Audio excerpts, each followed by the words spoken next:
Class 11, I am going through the chapter atomic structure. My subject is chemistry. In the previous video I told you that next topic will be quantum mechanical model of atom. In my previous video I told you about de Broglie's equation and Heisenberg's uncertainty principle. So what we have found there, we got that de Broglie told that a particle can behave like waves also. That is, particle can have wave nature also. Classical physics failed to say about the wave nature of matter. According to classical physics, position and velocity of an object can be found out very easily at a particular time, at a particular point. But Heisenberg told that position and velocity of an object cannot be found out simultaneously at a time. That I explained in my previous video. So according to Heisenberg, one equation was there, that is del x into del p is greater than h by 4 pi, where h is Planck's constant. Del x was what? It was uncertainty in finding the position, and del p was uncertainty in finding the momentum of a particle. So from there we came to know that particle can also behave like a wave. Now I also informed you in the previous video that this wave nature of the particle is generally applicable for microscopic particles, that is the particles which are very small in size, electrons, atoms, molecules, protons, etc. The bigger particle, generally wave nature cannot be understood, or they can't show it properly. So we are talking about atom, electrons, etc. Two scientists who gave you the basic of quantum mechanical model of atom.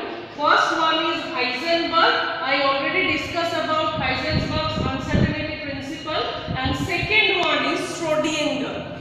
Schrodinger was the scientist who gave something that is the backbone of quantum physics or backbone of quantum model of atom.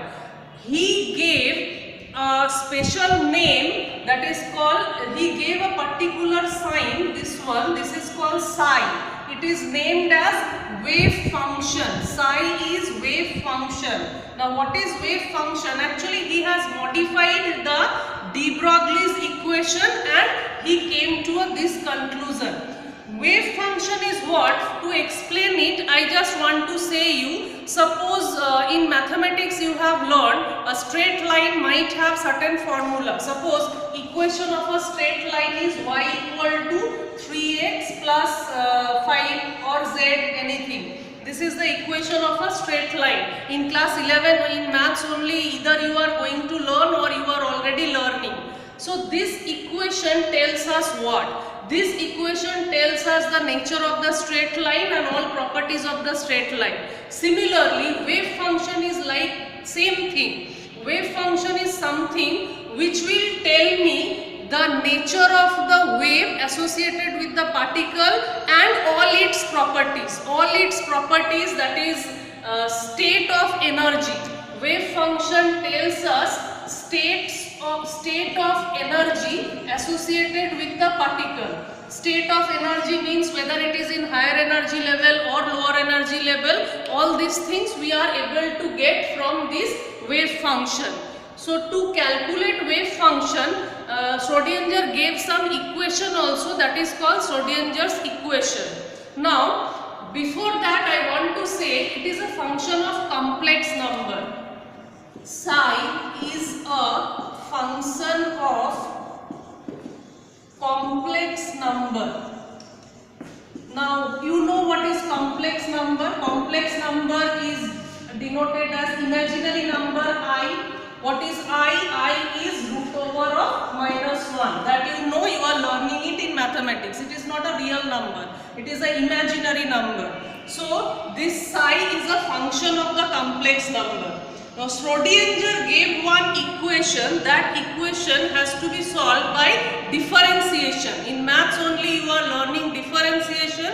It is a very complex equation, and the solution or derivation is also complex, that is not needed in class 11. I am just giving you the basic idea so that you can understand something from it.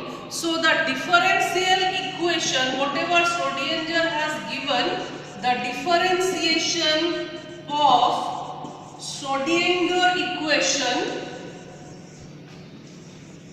differentiation of this equation, I am not writing the equation, a complex equation is there. By solving it, we are going to get the exact value of, psi, that is wave function. If we solve Schrodinger equation, we are going to get the wave function, and from this wave function we can say the position, shape, nature of an electron. That is, in electron, we already told that where does electron stay? It is revolving around the nucleus, and previously we told that it is revolving in different orbits. Later on we are going to use the word orbital, but now I am using the word orbit. So different orbits are associated with different energy level. The value of this one will give me that in which energy level electron is found, where the probability of electron is more, probability of finding the electron is more or less, etc. What is the energy associated with the electron? Now to find out the energy, the Schrodinger equation can be written as H psi, that is equal to E psi. This is known as Hamiltonian operator. As in maths you know, subtraction, addition, multiplication, division, these are operator. This one is a special operator whose name is Hamiltonian operator. So the wave function, its Hamiltonian operator, if we are going to find out, we will get the energy of the electron. So this will give us the energy of the electron. I am not going to solve Schrodinger equation, neither I am going to write down the equation, but I just gave you the basic idea, because this one we are going to use several times while explaining the quantum mechanical model of an atom. So I already explained you about wave function and Schrodinger equation. Now another thing you have to know before explaining the proper quantum model of atom, that is this one. This is called, if I take mod of psi and then square it, mod of psi and square it, what I am going to find? I am going to find the probability of finding an electron at a place.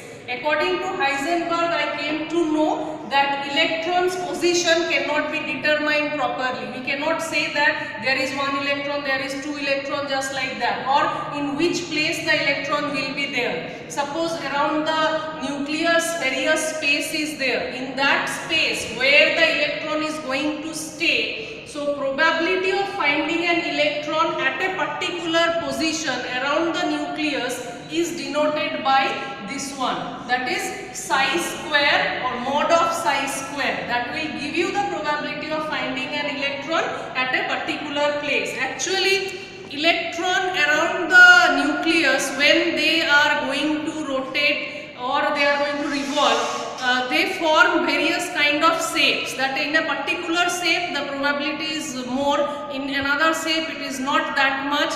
That you are going to learn later on, in this chapter only, but after this I am going to explain. Now another two terms you have to know, one is orbital and another one is node. These two terms you have to know.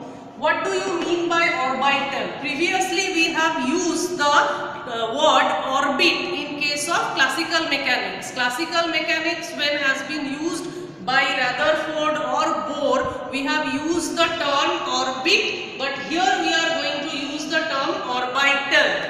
What is orbital? The space where an electron is likely to be found. Any space where there is a chance of finding an electron, that is called orbital. The chance, somewhere that space will be dense, somewhere it will be light, that means chance of finding of electron is very less, somewhere it is very large. So if there is any little bit chance of finding electron, that space is known as orbital. Next one is node. Node is a point or a place where the electron positional probability is 0. That means a point where there is no chance of finding an electron. A point where we cannot find an electron, that means at that point no electron exists. That point is known as node. So we are going to use the term orbital and node. Generally, orbital and node, by diagram we can explain it. So I am going to give you some diagram. In that diagram you can find that orbital is denoted by some dark shading. So where the shade is dark, there the probability of finding electron is large. Where the shading is light, there the probability of finding the electron is less. And where there is no shading, that place is known as node. So today I have explained you about wave function, probability of finding electron at a place. Wave function will give you the idea that where an electron can be found, that is position of electron, probability of not position, probability of finding the electron, energy associated with the electron, and next is what kind of shape it is going to form, that is where the probability is there, which shape is going to form. So all these things I will cover in the next topic, that is just I am going to give you the hint that this wave function is denoted by 3 quantum numbers. One is n, another one is l, and next one is m. This n is known as principal quantum number, l is known as azimuthal quantum number, and m is known as magnetic quantum number. Using these we are going to describe an atom and electrons where they are going to be found. So in my next video I will talk about quantum numbers, I will explain it and how to find out this one. So thank you very much.